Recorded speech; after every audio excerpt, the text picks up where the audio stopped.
Okay, so there's a huge standoff brewing in the Middle East, right at the world's most critical oil choke point. It's all about the US, Iran, and what comes next.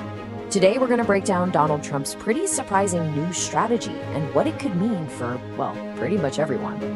You got to remember this number, 20%.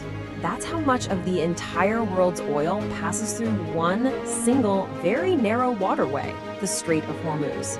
So you can imagine when that choke point is threatened, oil prices go nuts and the whole global economy feels it. So to really get what's at stake here, we first need to understand why this one little strip of water is so incredibly important. Look, the key thing to get here is that the Strait of Hormuz is, well, it's irreplaceable. It's literally the only way for ships to get in or out of the Persian Gulf. And we're not just talking about that 20% of global oil, but also 20% of the world's liquefied natural gas, or LNG.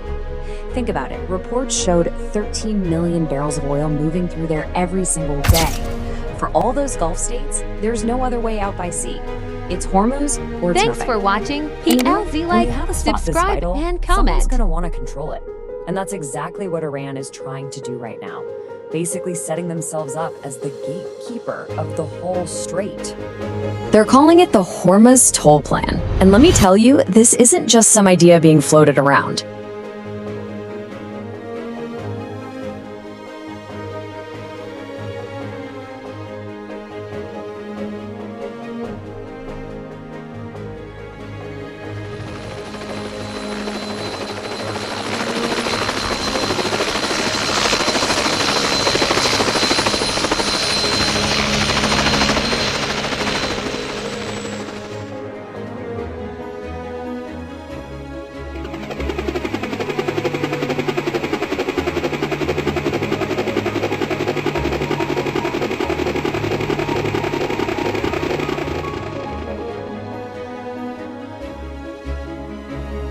Isn't just some idea being floated around.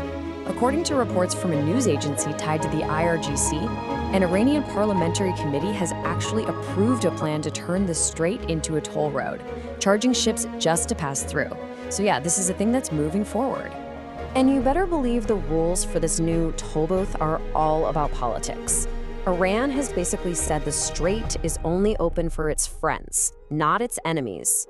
What does that mean? It means US and Israeli ships are flat out banned. Same goes for any ship from a country that supports sanctions against Iran. They're also apparently working with Oman on this, which gives the whole plan a bit more of a legitimate feel. So as Iran makes its move, you'd expect a tough response from the US, right? Well, what's happening is really surprising, and it could be a total game changer. And here it is, the bombshell. Recent reports say Donald Trump has told his aides he's willing to end the US military campaign against Iran without making sure the Strait of Hormuz is reopened. This is a massive shift from decades of US policy, which has always been about keeping that waterway open, no matter what. So think about what this means. Reopening the strait, which used to be priority number one for the US, has now been, well, kind of pushed aside. It looks like the US might be looking for a quick way out, leaving the messy, dangerous job of securing this global artery for another day, and, leaving its allies in the region to deal with the fallout. This whole thing is turning into a super high-stakes chess match. But why? Why would the US even think about making a move like this? And what could happen if they do? Well, according to one military analyst, Major General A.K. Saj, it's actually pretty simple. With his popularity down and an election coming up, Trump is looking for an honorable exit from a war he knows he can't really win. Saj thinks all the military posturing is probably just for show, a way to set the stage for a withdrawal. And this right here really lays out the two choices on the table. And honestly, neither of them look great. On one hand, a military fight to reopen Hormuz would be a very complex operation. It would mean casualties, and it would drag the conflict out.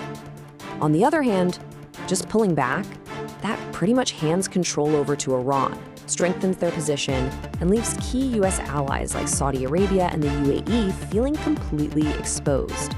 And you can bet those allies are not staying quiet. They're reportedly pushing the US hard to stay on the fight, keep the pressure on until Iran is weaker. The last thing they want to see is the U.S. just packing up and leaving, and they are making that crystal clear to Washington. So let's play this out. The U.S. pulls back, Iran gets its toll booth. Who really ends up paying the price for all this? The answer might not be who you think. Here's your answer.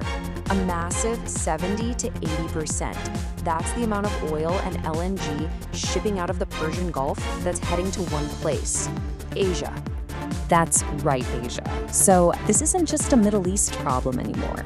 We're talking about huge consequences for countries like India and other big Asian economies that completely depend on that energy flow from the Gulf. Iran's toll plan, or even worse, a full blockade, is a direct threat to their economies. Which brings us to the big final question here. A U.S. withdrawal might be spun as an honorable exit to end a tough conflict, but when you're essentially handing over the keys to a global economic lifeline, is it really an exit? Or are you just making it everyone else's problem?